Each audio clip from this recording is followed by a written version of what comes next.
everybody. Thank you for tuning in. This is Sunday morning here in Toronto, and my name is Wajid Ali. I'm with my co-host Rob, and we are here to discuss about some of the key challenges that a leader has to go through in the leadership journey. We have been in the industry for more than myself. I've been in the industry for more than 18 plus years now, and I have seen different styles of leadership. Myself, I have led a number of teams, and I have gone through a number of challenges myself. So I'll be kind of discussing and sharing those insights with you. Along with me, I'll invite my co-host and my guest here, and the expert on the leadership subject, Rob Kamranpur. Hey, Rob, welcome and thanks for joining. Good afternoon, Wajid. Thanks for having me again. Okay, so as I said in the introduction, I'll just take another minute just to have sort of a layout about how this podcast has been designed. So it's a live session for the audience. If you are watching it live, please feel free to chime in, put your comments in the comment box for myself or for Rob, and we'll make sure that we address those in a timely fashion. If you're watching this as a recorded session, you can still do the same thing.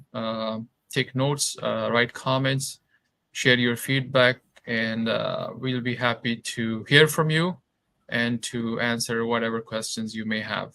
Rob, any initial thoughts before we jump into the conversation? No, let's go. Let's get started. I'm ready to go. Awesome. So again, please feel free to write here, where are you tuning in from? Write in the comment section so that we know where our audience is and who is more interested, what time zone you are from, because I know it's a global platform and everybody's chiming in from different parts of the world. So we will continue with the topics that we have today, and it is about the different challenges that a leader goes through in the leadership journey. Some of the challenges that I'll start with is the feedback.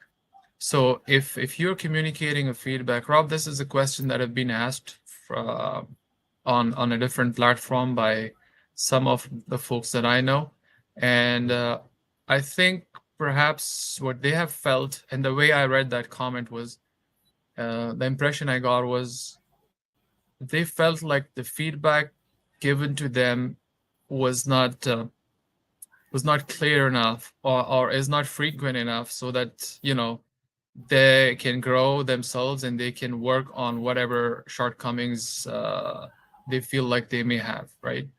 So what are your thoughts? What are some of the recommendations, being a leader, if you will, to be more effective in that feedback communication? Sure. Sorry, a part of it got you got cut off when you were trying to explain a part of it. What did this individual get as feedback again?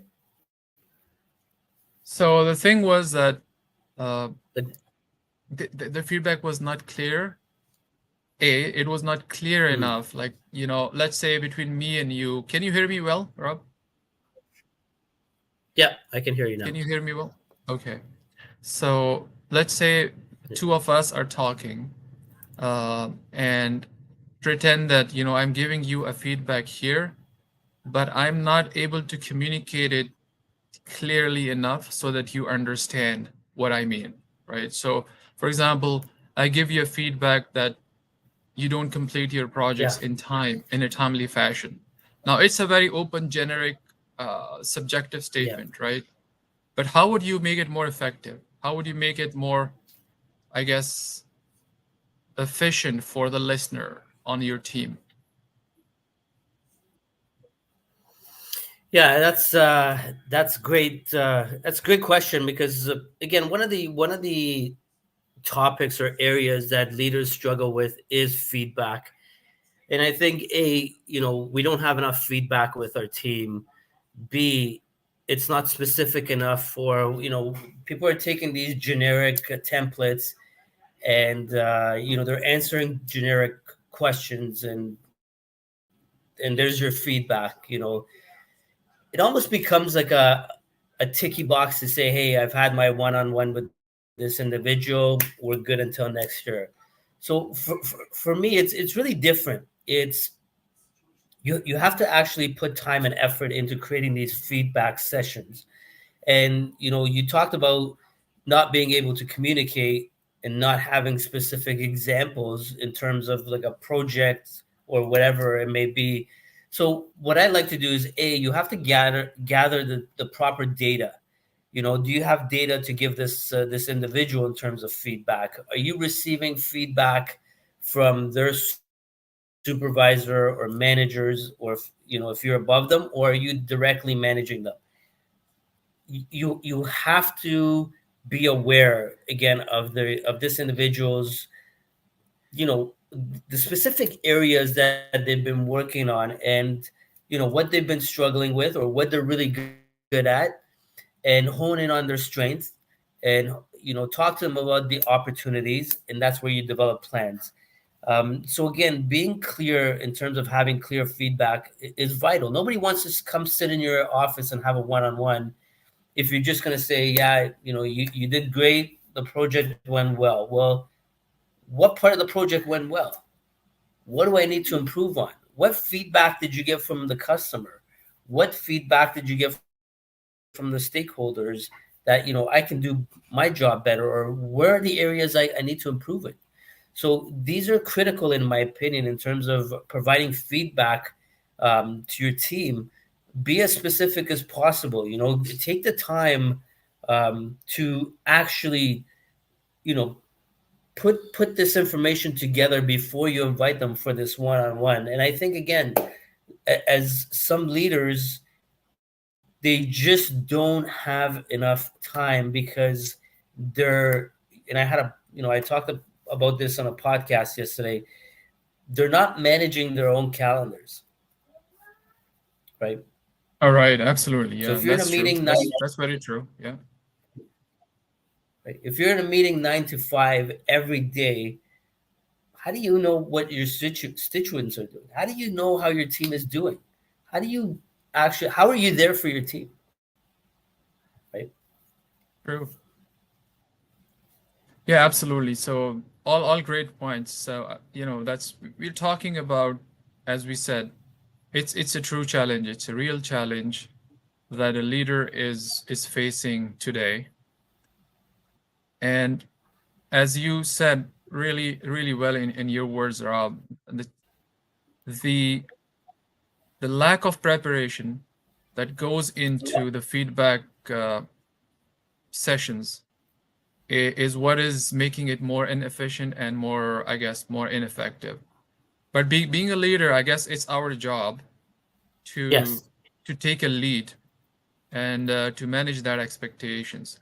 Not everybody thinks like this, but if you want to be a leader, or if you are a leader, if you are in a leadership role, and you're not doing your job to satisfy uh, the expectations of the people on your team, then I feel like there's some there's something that is missing in your skill set, and you need to work on that. You need to improve that. You need to put some time into that skill set, right? But the part of the challenge, I guess, also comes down to For sure. people people are afraid to speak up. So people can share with me, with you, with their Mhm. colleagues about the let's say the lack of preparation from their leaders, but they're afraid to share their feedback directly with their bosses, or with their leaders, right? That's another challenge. I guess it goes back to that lack of communication both ways. So it's not just one way, it's both way. Leader is having difficulty communicating, but then the people reporting into that person are also afraid of speaking up.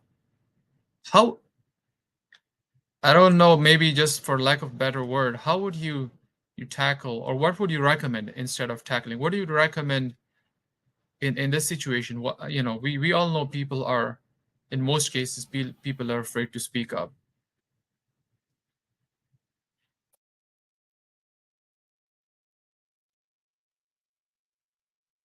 Can you hear me well, Rob? All right. So, hey, so yeah, sorry, we had a technical glitch here, but we are back real quick. Thanks, Rob, for solving it in a flashy manner. No So, problem. yeah, I was asking you about the situation. So now, we have a problem here, and we know we have a problem. It's an industry thing. It's across the board. Leaders, they give feedback. Whatever they're not prepared, they have lack of, let's say, preparation. They go in the feedback sessions and they just don't communicate effectively. But I guess part of the challenge also is that the people reporting into this person is most of the time is afraid to speak up and to give the feedback to the leader that, hey, we feel like the communication is, let's say, lack of better word, it's broken. So what would you recommend in this situation? We know there's a problem, but what Yeah. are some of the recommendations that we can sort of build up, let's say, more effective communication? Yeah, and that's a great point. So one of the things as a leader you got to ask yourself is, why are people scared to give you feedback? You Hmm. know, are you creating that safe environment where it's okay for people to actually give you that feedback or actually speak their mind, etc.? Or are people scared of retaliation from their manager? If they do give some constructive, criticism or feedback, whatever you want to call it. And as a leader, how are you going to make improvements if you're not receiving feedback from your team, right? Right. Because again, we all live in our own little bubble where we don't see our own blind spots. So it's critical and it's crucial to receive feedback not only from your team, from your leaders, from your colleagues across. Um, that becomes very crucial in leadership, in my opinion. Now, there's ways to solve this issue. So I'm actually coaching one of the managers from an organization where there is no mechanism for feedback. So you know there's a lack of trust. You know, at the beginning of what was going on, there's a history there, whatnot. So there is next to zero feedback because people are just too afraid to provide that feedback as you stated. So what I did is I said, okay, and knowing this and going back to my days in the big organization, I created an engagement survey for him with specific questions that would address the leaders, and not only the individual but also his management team. So you got two layers. So your team is providing feedback for their managers, Right. direct managers, and their Right. MOR, so your manager Yep. once removed. And you'd be surprised, like when I sent that out, it was anonymous, and I was receiving the feedback. It Yeah. wasn't going to him directly; it was coming to me, so I can assess it, put like a report together. You'd be surprised. Like he was surprised and not surprised in terms of the feedback he received from his team, because they were most of them spoke freely or wrote freely on this feedback. Um, and it was eye opening to see. Look, we knew what the issues were. Boom, there's the proof in the Yeah. pudding. Right. Now Absolutely. it's coming from your team, right? So I think if Yeah, if that's you're great. creating yeah, if you're creating that environment where people are afraid to say something, you need to change that fear and understand Right. why there's fear, or Yeah. B, have a different mechanism in terms of a proper engagement survey. 360 surveys are really good, to get that feedback.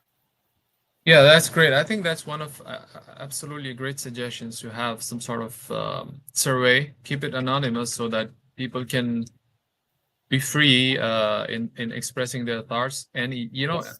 you have to look at those feedbacks as a leader as an opportunity for improvement. Just take it as an opportunity to improve as an individual, as a leader and also as an organization on how to improve going forward. So yeah, that was one of the things I wanted to touch upon for the audience here, because I know most of the people, they're not live here some of the times, but they do listen to the recording, and then we get the similar questions. Another thing that came up was some of the leaders, and I just put it, rephrase it, some of the leaders are I think it's a very common problem, but they're, call it micromanaging, or maybe for lack of a better term, they're not able to delegate their tasks effectively to the rest of the team. So perhaps there's a lack of trust, perhaps there is a lack of personal development, professional development.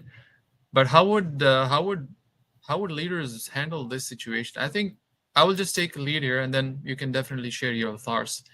I guess one of the thing is, as when the people that we call leaders, or the people who are in the title of leadership and they're managing the teams, they need to go through certain developmental trainings, certain developmental skill set trainings. I mean, if the organization is not providing the trainings, they need to do it on their own time, on their own expense, because people have expectations from them. They're leading a team.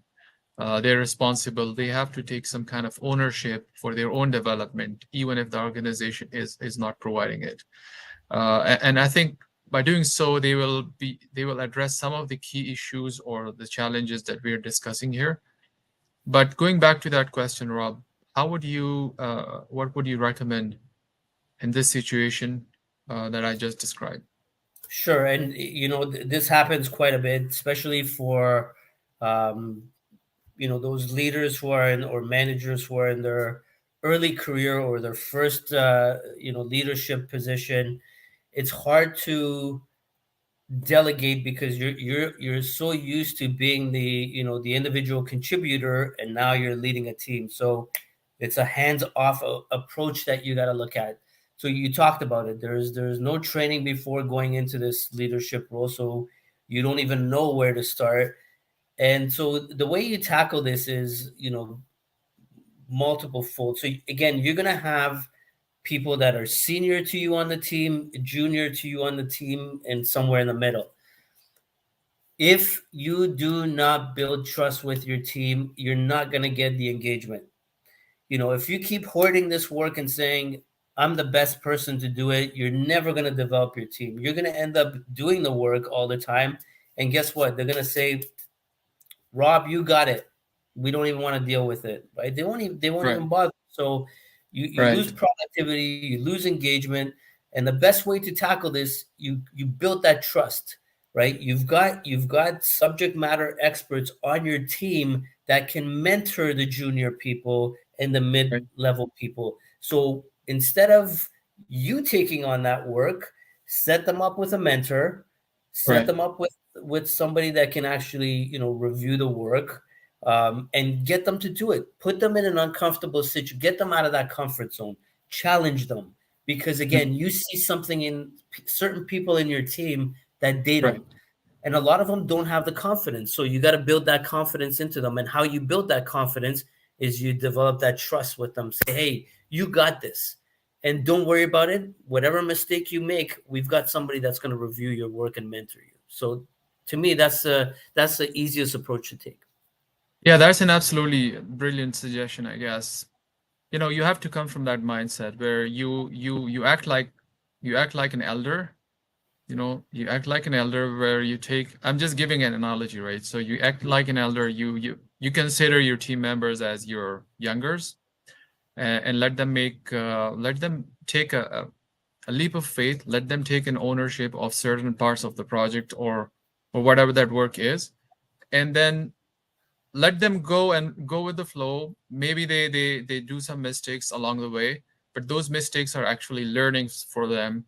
And you take sort of a maybe a laid back approach. Let them run with these things, and I think that's where you could come up with this mindset of trust, or trusting your team, because you're delegating the task to them and you're kind of standing on their back, so they're trusting you as well. So it's kind of a both ways, where you're giving them the impression that, hey, I trust you, but at the same time they're trusting back and they're leaning on you as a support mechanism, right? Yes, absolutely. And you have to know that whatever happens, you're accountable for the outcome. So your hand goes up and say, like, you got to let them know, no matter what happens, like you said, I got your back.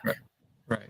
And when they know that, believe me, once they do a couple of those assignments and they do well, their confidence will go through the roof. And guess what? You actually help them do that. Absolutely. And I think that's where the word that you used earlier, you said it really well. If you're not able to build the trust within your team, you never will be able to get the results. You never will be have a successful team. You never will be successful leader yourself. But at the same time, your team is not going to be successful along the way, right? So you need to take an ownership and just lead from the front, and just as you said, just take your hands off and delegate the task to the team, because as we know, we have subject matter experts on our team. There might be some people that can be used as mentors. They're experienced people. So just attach the juniors to them and let them work together and make that team environment in the organization, right? That's right. Excellent. So I'll move on to there's another question here. And I think we did touch upon this one previously, but it goes back to the challenge that leaders are facing, and it's a global phenomenon. It's a remote work concept. The challenge here is, again, the question is coming from a person who is leading a bunch of people. Some of them are in person at the office, and some of them are working remotely. And the challenge is, the guy is saying that I feel like I am able to get more connected with the people who I see quite often, like in person, but I don't feel too much, I guess, sense of connection with the people who are working remote, and that's not allowing me to understand their personality or their behavior or work behavior, right? So I think we did talk about it, but let's take a deep dive into this one, and what would we recommend here for the people having these challenges? So again, this challenge, this question is a bit of a loaded question, and it would be a lot easier if this individual who is asking this question would be present, so we can ask some follow-up questions to that. Because again, you have to understand that what are they doing and what have they tried that they're not building that connection with their remote teams. Because again, just because somebody is you're having virtual conversations with somebody, it doesn't mean you can't connect with them, right? Communication is communication. I personally, I definitely vouch for the face-to-face. I think you get to learn a lot more about somebody face-to-face. You get to it's a little bit more intimate than the in front of the screen. But I would ask, what have you tried? Are you when you're talking about connecting, are you just talking about being present at meetings with these individuals, or have you taken the time to actually reach out to them and say, look, let's have a coffee chat. You go grab a coffee, I go grab a coffee. Pretend you're at a cafe and you call it a virtual cafe, right? Yeah. You're still sitting in front of each other and you're communicating, but don't talk about work. Make it like informal. Yeah. Make it informal. Take that pressure away that, oh crap, it's my manager. I'm on this high alert because they're checking up on me to see how I'm doing. If you remove that barrier and that pressure, you'll be able to, get closer to the person, because they'll know that, hey, this person's not just calling me to check up on me to see if I'm being productive or not, but they actually care about my well-being, right? Yeah, that's a great point. It's like the way you're describing it is go and connect with that individual or that team, bunch of people, whoever they are, at a personal level. So Yes. for a period of time, maybe for 30 minutes, just put your work behind and just go reach out and have a personal level connection with that team member. And you're right. If you take that pressure away, the person feels like we are just chatting. We're not talking about work. It's Yeah. really hard. It's kind of counterintuitive at sometimes, but I think as a leader, you have to take that step. You need to show your team member that, hey, at the end of the day, we are all humans, right? So we need to Yeah. have the similar connectivity with the remote people the way we are having with the in-person team members. And I guess to your point, we do talk to our in-person team maybe at a coffee break, at a cafeteria. Sometimes we go together for lunch and coffee breaks. So it gives us that opportunity to connect at a personal level. But with remote people, I think it's a great idea to get together in a virtual cafe environment, as you said, and take advantage of the technology, right? And I think it provides a better environment to the team, and they feel like Yes. they just feel like that sense of belonging too, right? But guess what you're going to hear from that manager? What do you think they're going to say? I mean, if I were to guess, they were gonna say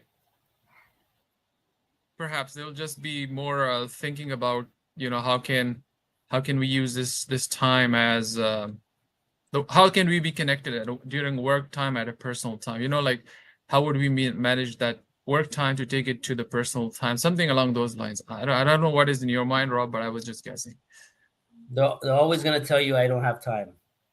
There's no Exactly. time in Okay. the day because they're, again, let's go back to the back to back meetings 9 to 5. Right. Where are you gonna find time to spend with your team, right? So again, you got to take yourself away, and that's another conversation we can have is Right. about meetings Sure. and leadership. But here, I actually did a few That's a videos. coming up. That's a topic. Sorry to interrupt, but yeah, I have Yeah. a point here. We're gonna talk about it. So I actually made a few videos on this where I talk about the open door policy and leadership. So I think the I think that's the old traditional method of the open door policy. Yeah, I'm in my office. Come talk to me whenever you want. Yeah. I looked at it differently, and I said, you now have to. I changed the open door policy, and it's my job to go visit my team, not them to come visit me, right? Like who am I for them to come like visit me? Am I Sure. sitting on this throne and saying, come? And while they're in my office, I'm so busy on my phone or on my computer, and I'm Yeah. not even Yeah. paying attention to them. So what I said is, you go out there to each person's cubicle, line or whatever they're working, and just go, Right. talk to them as a normal human being. And the Right. concept I use for virtual is exactly the same thing. Get out of your office, knock on their, like, pretend you're walking to their cubicle and just Sure. conversation with them.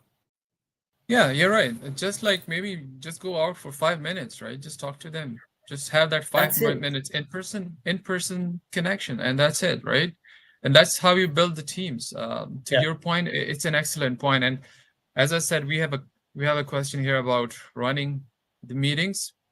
So, and the question is, and I think again, I don't know how would I rephrase it, but it's like people are having challenges in speaking up in the meetings because most of the time the leader is speaking and speaking and speaking, Yes.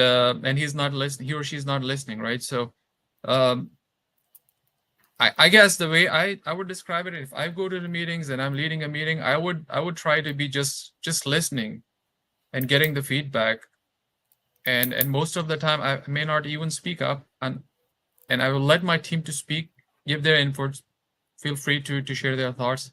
And being a leader, I want them to give that environment. But what would you recommend being a leader here? If you were to lead a meeting of 10 people, virtual or in person, how would you handle that situation? And what are some of the best practices? Yeah. So meetings, again, I talk about this quite a bit. One of the questions you got to ask yourself first is, do you even need to be in that meeting? I think Mm-hmm. we've been bombarded with useless meetings, and with a lot of them, I see no agendas, no purpose to the meeting. You get blanket invites. Okay, what are we talking about? Where's the agenda? What's the topics that we're going through? And who's in charge to keep everybody aligned with the agenda? Because as you get into a meeting that's half an hour long, and it gets sidetracked. So as a leader, are you keeping, or whoever that's running that meeting, are you keeping that meeting on the agenda and on those topics? So doing that is one thing, Right.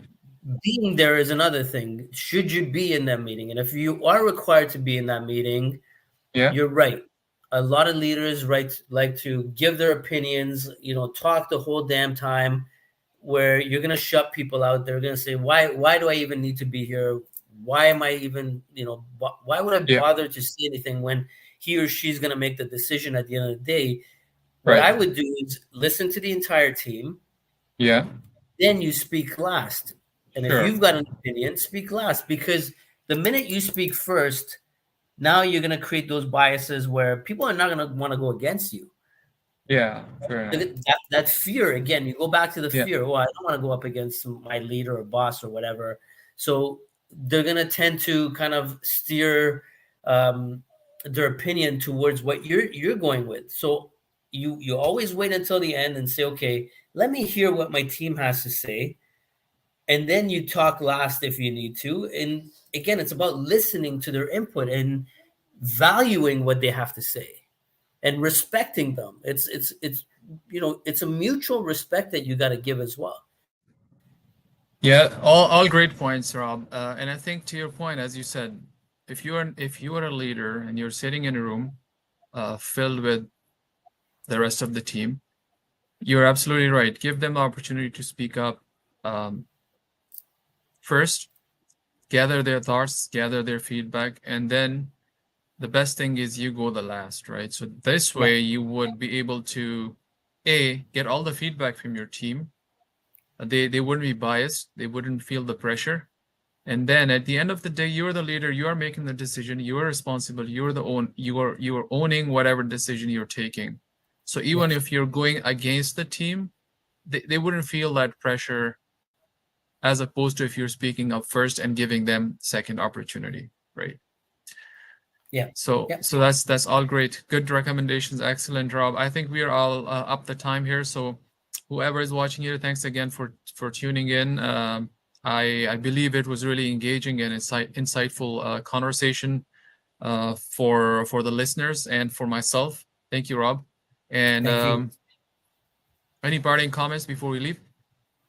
No, again, I appreciate you doing this and inviting me out here. I'm happy to share my thoughts and my knowledge with people, and I continue to learn every day from others as well. So, you never master something. It's always you're always work in progress. So keep on learning.